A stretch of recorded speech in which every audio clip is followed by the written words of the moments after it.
Hey, it's Mindy. I wanted to invite you to a free class that I'm hosting on how to become a coach. I'm going to tell you exactly what I did when I started my coaching business, why I did it, which you may resonate with, and most importantly, the top 3 mistakes that I made. Here's why. I don't want you to have to go through the same chaos that I did when really underneath it all, you just want to help people and make the world a better place. So if I can make that path easier for you, I am here for it. You can sign up for free at lucrative.coach. So that's not .com, lucrative.coach. Type that into your internet browser, enter your name and email address, and I'll look forward to seeing you there. I don't know about you, but at one point in my life, I actually believed it was more noble to be poor, to give all of my money away, to undercharge for my services, and to play small. What I didn't get at the time was that money can be a force for good. Good for you, good for others, good for the planet. So I've been on a journey for over a decade to heal my relationship with money and explore wealth in all areas of life. Today, I help aspiring coaches start what I call a freedom business, and I help established entrepreneurs ditch their scarcity mindset. I now see more money as more opportunity, greater impact, and the ability to do more good. I'm your host, Marni Kinrys, and this is the Lucrative Society. Hey, welcome back. Today on the show, I have my dear friend, Marni Kinrys. Marni, thanks so much for being here with me. Of course. I've brought my special equipment to come and speak with you. Okay, first of all, I've got my massive headphones. Yeah. Let's explain this because the listener can't see you right now, but she literally is wearing the largest set of headphones I probably have ever seen. Like, do they have special powers or something? No, there's no noise canceling or anything. They just cover my huge ears. This is the system that my editor told me to get for my podcast. It's what I use. I know other people have little earbuds. I like these. When we used to record our podcast in a studio, we always had these like big earphones, and it just made me feel so in the moment with the people that we were talking to that I have taken that away from the studio and now am using it in my own home studio. These headphones help me feel a little bit more professional and more in the moment. So I can keep full focus on you rather than thinking about my kids in the other room screaming with my nanny or, whatever else is going on. Plus, I think I look good. You do look good. I'm just a little bit jealous over here because my style is like bare minimum nothing. Oh, yeah. I don't use microphones. I have all that stuff. It's in a closet somewhere in this house. But I'm like, if you sound good. Computer, it's just the straight up, it's a MacBook Pro. That's it. That's nothing. what I have too. Okay. Well, there you go. You must have a better one than me. You're just using that as like a physical boundary maker. Maybe. It's my anchoring system. That's what Exactly. Mm-hmm. All right. Well, let's get into who you are, what you're all about. And this show is talking about money and mindset and wealth and these kind of things. So we'll get into all of that. But let's begin with this. Can you talk a little bit about your money story? And that is when you were growing up, like, did you have money? Did you not have money? What was the deal back then? And then I'd love for you to bring us up into the future and talk about what you're up to now. Okay. So I grew up very comfortable, but I grew up in a very wealthy community in Toronto where we were probably not on the very wealthy end. So therefore I felt like the poor person in that community. So even though we were quite comfortable, I felt quite uncomfortable because I know this is like people are like boo-hoo for you, but it sort of messed with my psyche a little bit, thinking either, we didn't have all of these things that other people were able to have 10 of or 15 of. I am right there with you. I'm super excited to hear. Okay, that's interesting. Because I had this very, very similar experience. Yeah. Okay. So I've talked to many other people who did have a similar experience. And it's always nice to, hear from other people so that you don't sound so snobby saying it. You're like, no, I totally get it. But the other interesting thing was that I grew up in a household where my father is a child of the Holocaust. So he has a very interesting way of looking at money that I still haven't fully figured out. But Marni, I did not know this about you. oh yeah. Wow. His parents were in the Holocaust, and so they have this mentality of like, we save everything, we don't spend. You have to spend very strategically and sit on your money, save your, like and I don't actually fully even know the full conversation that's going on in my father's head. But it's definitely been passed on in some way to me, where I don't really spend on myself. I get very fearful of not having money. And I've been trying to work on it for the past couple of years, because not that I have an abundance mentality, but when it comes to money, there's something strange around it. I get so scared to spend money. I will go on Amazon and like debate 4 different versions of the same thing that are off by 10 cents. And like, I don't know, for 10 cents, it's very strange. Yeah. So I'm a bit of a cheapo or frugal, I guess is the right word. I don't spend a lot on my clothes. I've never done that. But now lately I have, the most money I've ever had for myself personally in my life, to be earning that. And I kind of like that I still have that mentality. I'm not sort of sold by shiny things, which I thought I would have been because of my upbringing of being around all those people who had so much. I do feel that not being able to have those things maybe kept me a little bit more grounded. And then also having this mentality of, you got to sit on everything that you make and never spend a cent. I think I'm working away from that so that I'm spending a little bit more openly and freely and getting more comfortable with money. Probably that's part of the reason why you and I got along so well, is neither of us are into the glam and the big spending and all of that. So that's really interesting for me to hear that. Tell me about what you're up to now. You have helped hundreds of thousands of people all around the world in a very unique way. So let's talk a little bit about that. Well, it's men specifically as well. So let's talk about what you're helping them do. Because honestly, before you go into this, I didn't even know this was a thing. I didn't know it was a thing. Okay, before I started doing it. I want to hear also how you got into it then, because when I met Sean and I heard that this was a thing, I'm like, what? I know. It's so funny because I feel like the whole world understands it because I'm in it. But yeah, people are just like, what do you do? That's so great. Anyway, I'll tell you what I do. So I coach men on how to understand and attract women. And there is a whole industry dedicated to helping men around the world do exactly, what I just said: understand, attract, seduce, get, date, text, whatever it is, helping them be better with women. And I was the first woman owned company to be a part of that world, because when I became a part of it and I met Sean, that was a very underground world at the time, because it wasn't really popular for men to ask for advice on how to get girls, which meant that it was also a little bit more seedy because it was more underground. Or a lot. Yes, exactly. And involves a lot more trickery and objectification of women. And I do feel, I don't know if this is actually true, but once I became a part of it, I feel like I was a part of helping it steer in a new direction, where it was about helping men become better men and stronger men so that they can attract the women that they want. And then also obviously learning all the skills and tools and techniques that they need to do it, but do all of them with complete authenticity and integrity instead of trickery and objectifying. Yeah. Yes. Thank you for cleaning it up. Yeah. You're welcome. Now, you've been doing this for a long, long time. I mean, way before I knew you. So how long has it been? Way before you were born. Yeah. No, I've been doing this for, I guess, 16 years, which is so long. It's so crazy, but a very long time.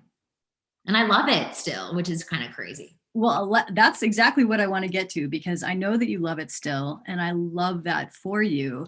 But talk to me about how it was having an online business, doing coaching, doing products, whatever that is, throughout this whole 16 years. I mean, you must have seen so many shifts and changes just even in oh my goodness, yes. how you do business.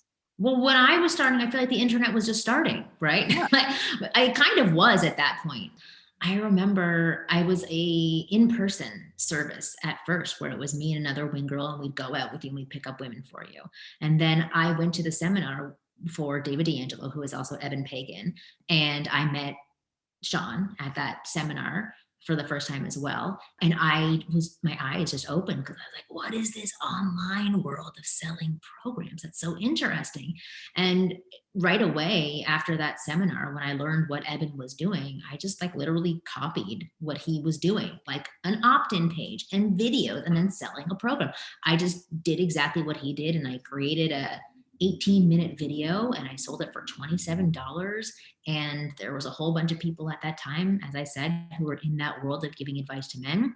And I just networked with them and I had them interview me and expose me to their lists. And I did the same for them. And that initially was what grew my business. And that was my first step into the online world. And now I have about, 16 different programs, 3 different tiers of customers and coaching clients. And this year we're getting into more high end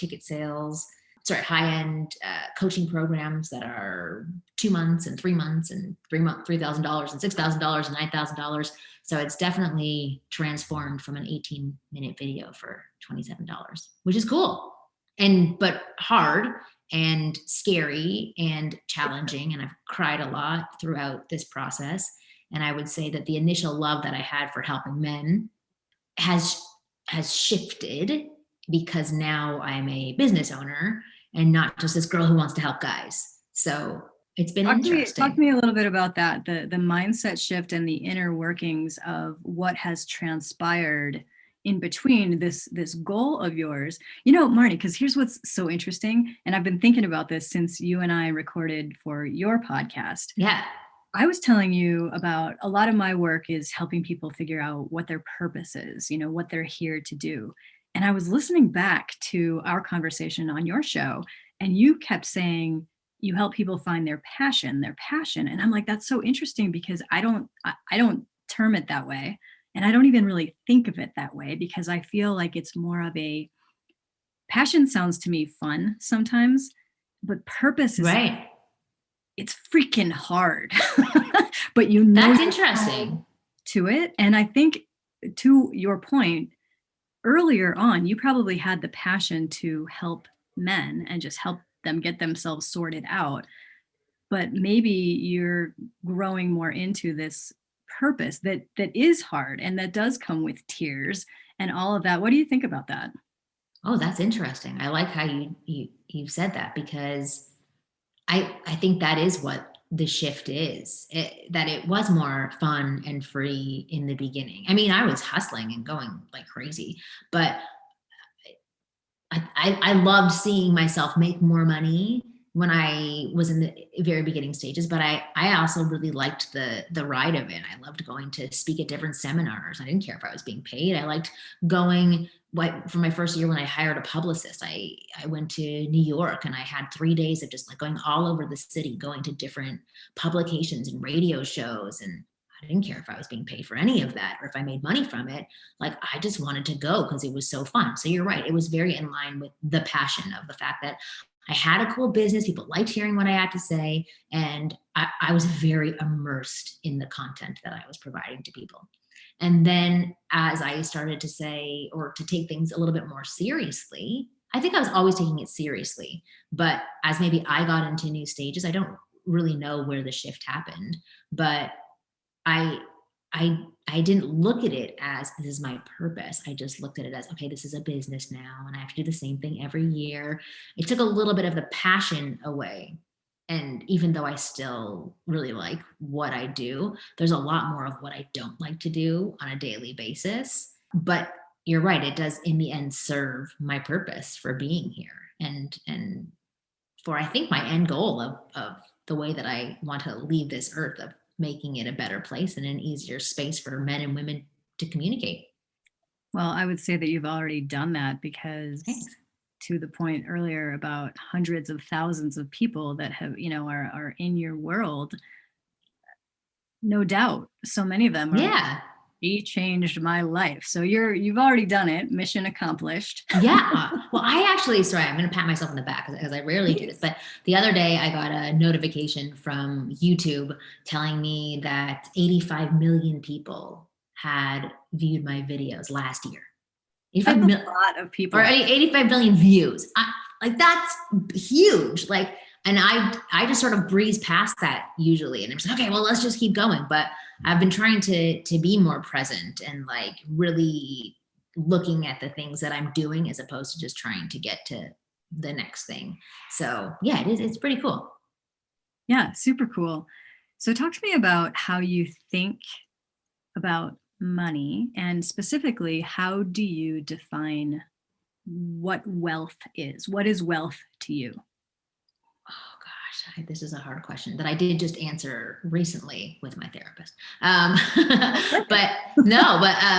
Because we were talking about money and like the way that I see money.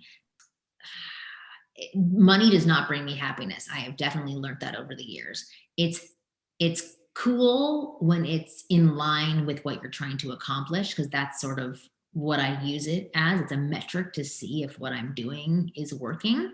But that is definitely not bringing me joy or happiness. It brings me comfort and calmness. So that is my relationship with money. When money is steady for me, I feel very calm. When it's not so steady, because I had a couple of years where I go by what my Stripe account says every single day. And I know that on an average, I make a certain amount. If there were certain days or multiple days in a row where I was making below that, my heart would stop pounding. It would ruin my entire mood. I didn't understand what was going on. Everything else was the exact same. So it would put me into a very negative spiral. So money is tied to how calm I am. And then what did you say? What was the other question? How would you define wealth? Define wealth. I don't know. I don't really know how you define wealth. What does it mean to you? Like if I'm talking about wealth, I talk a lot about wealth on this show, but I recognize that probably every single person, you, me, every other person that's been on this show, when I say that word, it's different in our head. Like for me, well, I was watching this stupid show on Netflix the other day. We were trying to like let a half an hour pass by while our kids were playing in the other room. So we were watching, it's like the Crazy Rich Asians real life. Did you know what I'm talking about? It's on Netflix anyway. But I haven't seen it, but I do know what you're talking about. But it's like that for me is wealth. Like when you just have that much money that it like your life is just absolutely insane. That's what wealth is to me. It's not people who make a few $1 million a year, even though that is having money. Wealth is like extreme wealth. When I hear that word, that's the first image that pops into my head. Like, you know, the Monopoly guy, like he's wealth, you know, owns all these properties. He lives off of his interest, which is like $1 million a day. Like that's wealth. This might be the best answer I've ever gotten on that question. Yeah. I think of the Monopoly guy. Yeah, like a guy with a top hat. Like he's got money. He's got enough money to like not do anything all day except for like dress up and wear a top hat and be riding on a horse or something. Yeah, I don't know. Manage his properties. Right. And manage it. No, somebody else is managing his properties. He's just like enjoying life and buying 80 million pairs of shoes. Like that's what wealth is.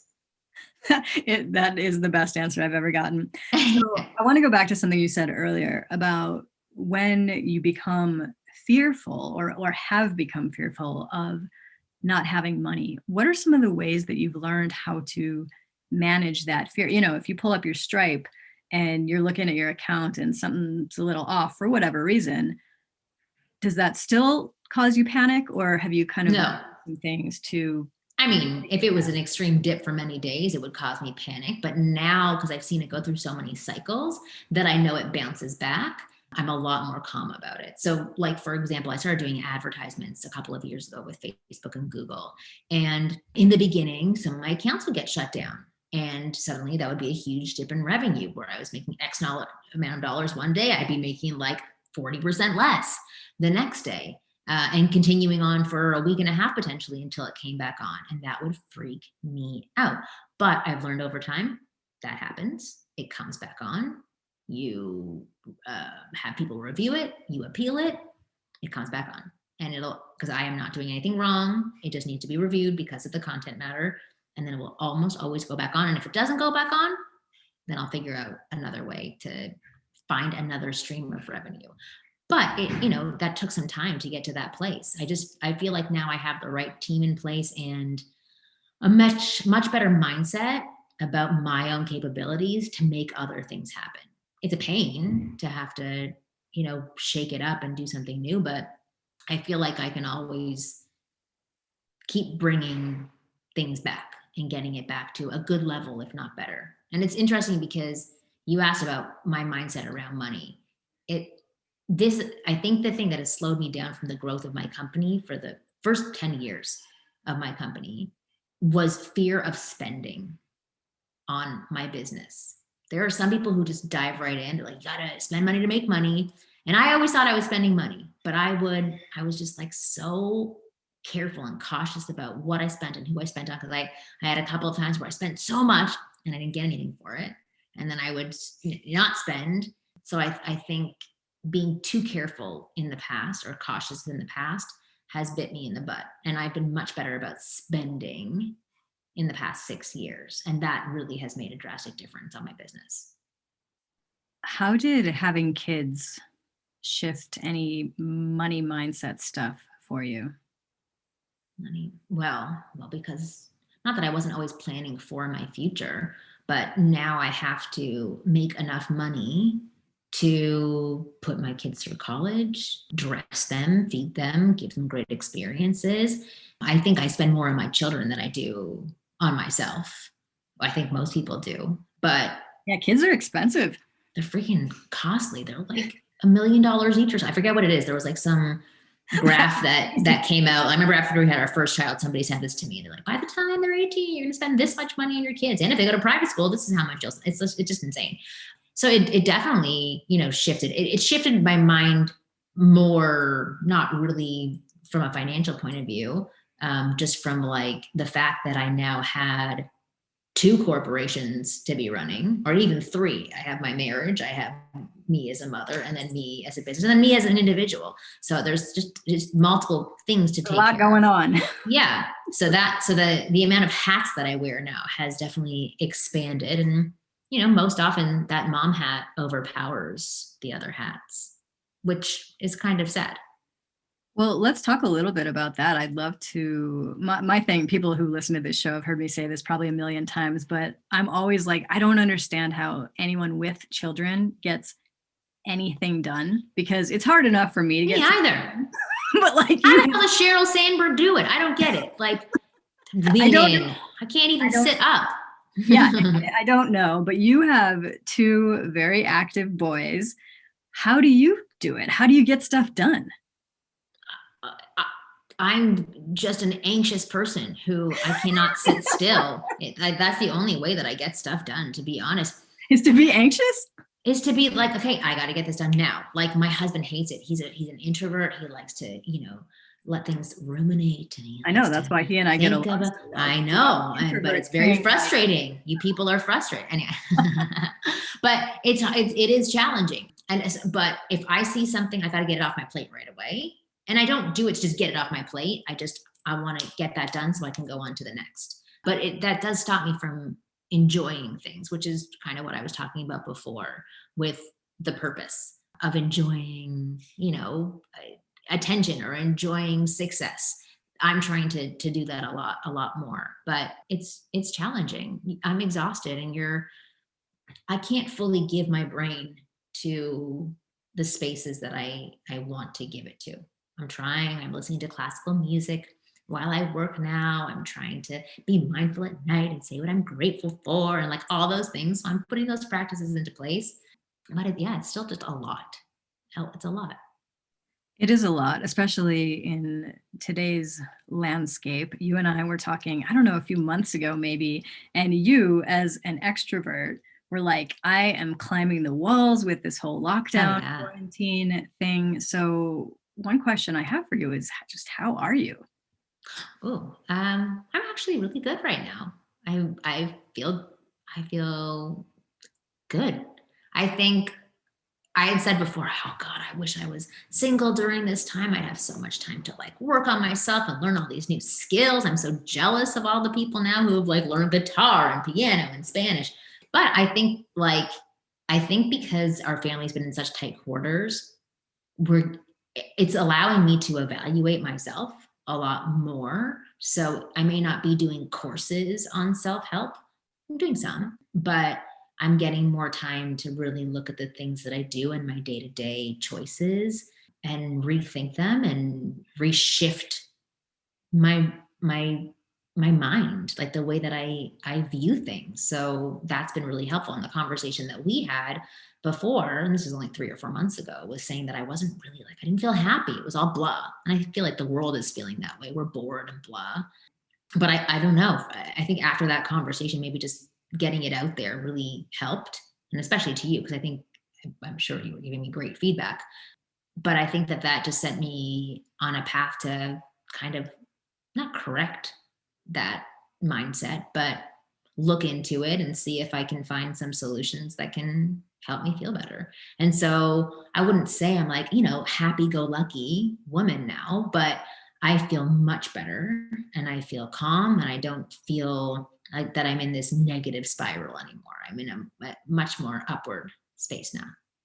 Well, I love hearing that. That is awesome. That also perfectly sets up my next question for you. It's a 4-part framework. Oh, okay. Is based on an acronym called HERB, HERB. And I'll just walk you through each part and get some feedback. And the reason I ask this question is it gives us kind of an insider's look into how you operate and how you set up your world, so that those people who may be listening and they're like, oh, I would love to have a business that is successful like hers, can understand, some of the things that you do to create that. So the H in HERB stands for habits. What are some of your habits? I'm looking around my desk right now. What are some of my habits? I know that you ask other people this question. They're like, well, I do this every morning and that. I don't have any habits. I'm trying to establish them. I'm trying. Not necessarily daily, but could be weekly, monthly. I try to work out as much as I can. I try to get outside for at least 15 minutes a day and get some vitamin D and movement. I take lots of supplements. I'm now starting to listen to classical music while I work from YouTube, the brain classical music, the brain power classical music option. Very good for your brain. That's awesome. It's great it's waking my brain up for sure. I don't have like daily practice. I have been trying to do, before I go to sleep, I say what I'm grateful for, and I'm getting my sons to say it back to me, and trying to wake up in the morning and say, okay, it's going to be a good day to get the day started. I think that's it. Like literally my days look very similar every single day. I have like a very similar breakfast. I know these aren't the habits that you're talking about, but I will be honest that sometimes when I do hear these other entrepreneurs talk about their daily habits, I'm like, oh, I'm never going to be a successful entrepreneur because I don't like wake up at 4:30 and take like an ice bath and then I don't do any of that stuff. I just do my day and I know what you're doing, Marni. You know what you're doing? You're doing you. So yeah. To me, this is so refreshing because I have raged on social media about this multiple times. I'm like, you do not need to wake up at 5 a.m. to be successful. You're an example of that. I'm an example of that. Like, these famous people out there are like, this is how to be successful. I'm like, yeah, that's great. That works for you. It doesn't work for everybody. So it's refreshing for me to hear you be like, I don't have that many distinct habits. I'm like, thank goodness. And you're okay, good. Well, then I'll tell you about how I'm not like them. No, that's really good to hear. Well, actually, I just watched this masterclass with Matthew Walker. He's a sleep expert, and he was. I love that book. His book. Oh yeah. Oh, you read? Okay, so yeah, He's Love it. amazing. He's amazing. But so then you know this already. Like everybody's internal clock is different. Like there are some people who actually function off of less hours, who don't need that amount of time. Most people actually do need that amount of time. But if they can condense their REM sleep into that period of time, then that's just how their internal clock works. And they're functioning off of that system.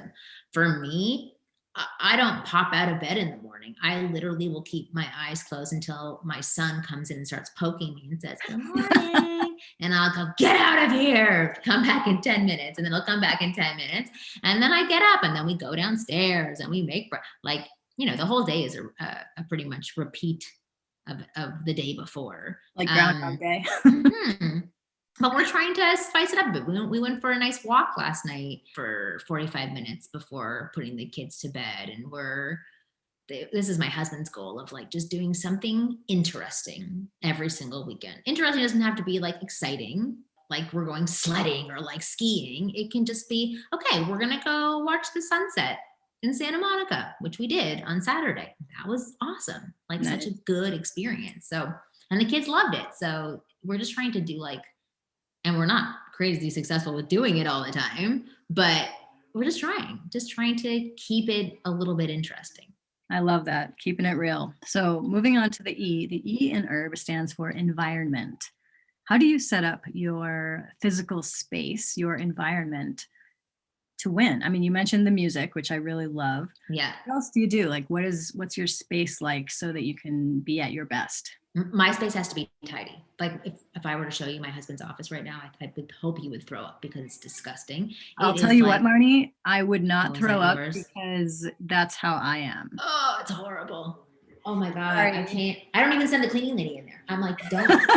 I wouldn't even let a cleaning lady. Oh, see? Yeah. Like, oh God.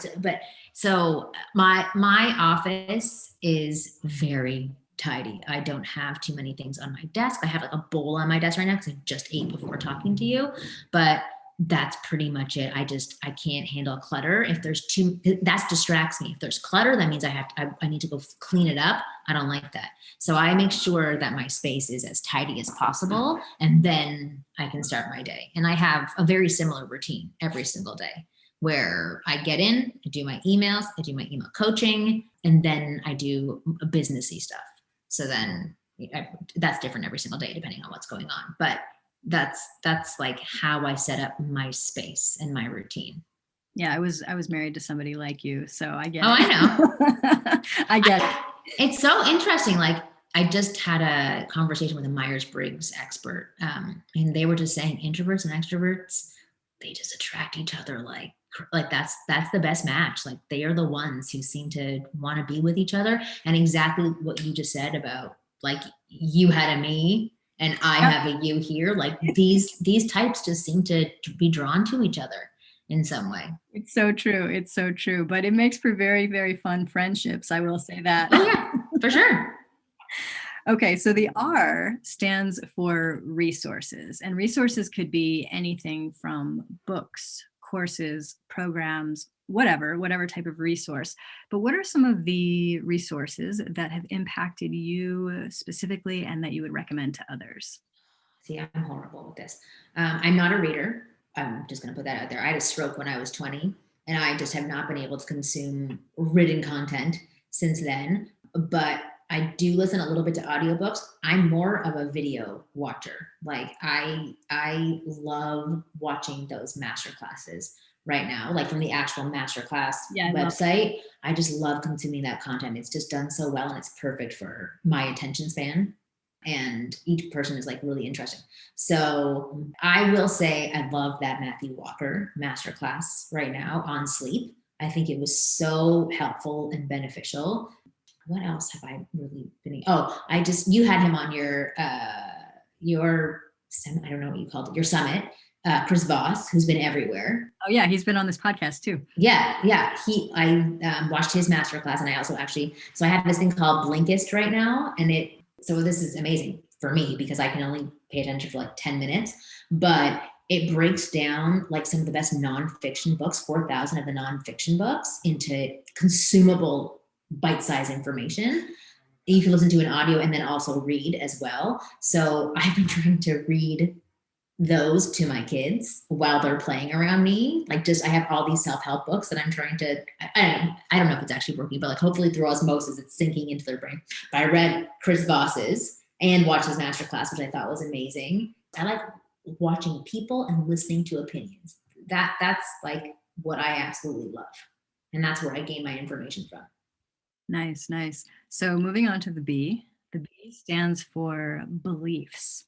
What are some of your core beliefs or the ways in which you see the world that have really allowed you to create what you've created in your life? Okay. Well, the only way to get what you want is by asking for it. I don't believe people are going to give you things. And I don't believe that if you just sit there, somebody's going to figure out that you might want something or need something or that you have this special power. You have to show people. Marni, all those like newbie entrepreneurs are like, no. Well, too bad. Haven't we all gone through that where we're like, I just wish so-and-so would discover me or have me on their show or, retweet me. Like what doesn't happen? Doesn't happen. Not by doing nothing. Not by doing nothing. You have to go out there and make people hear you or have people hear you or figure out a way to get in contact with somebody that you want to hear you. It's the same thing in dating because that's what most guys come to me for because they'll go and they'll say hi to a girl and she'll, shut them down in some way. And they're like, doesn't she know that I'm this amazing guy? No, she knows that you said hi to her and you looked at her strangely. That's all that she knows about you. She doesn't know anything, but if you want, you can show her. Open your mouth a little bit more and keep trying. Don't be beaten down after somebody turns away from you for a second. So that's one of my core beliefs. And I'm not really sure how to say this core belief, but I really believe that you can do anything that you want to do.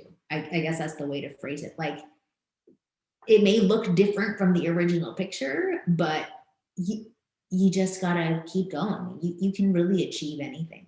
And maybe that's like a spoiled child I don't know what it is, but I really just think that you can do and get what you want, but you got to do things to go do it. It's not going to just come to you. Well, if it is a spoiled child thing, I'm right there with you. Yeah. So I don't know, Marni, this has been absolutely awesome. It's always good to talk with you. You too.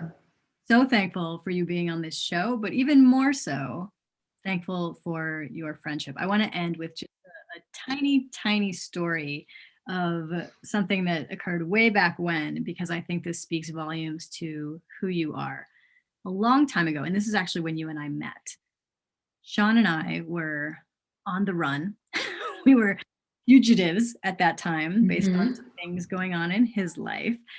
And we were having this really chaotic, really dramatic trip.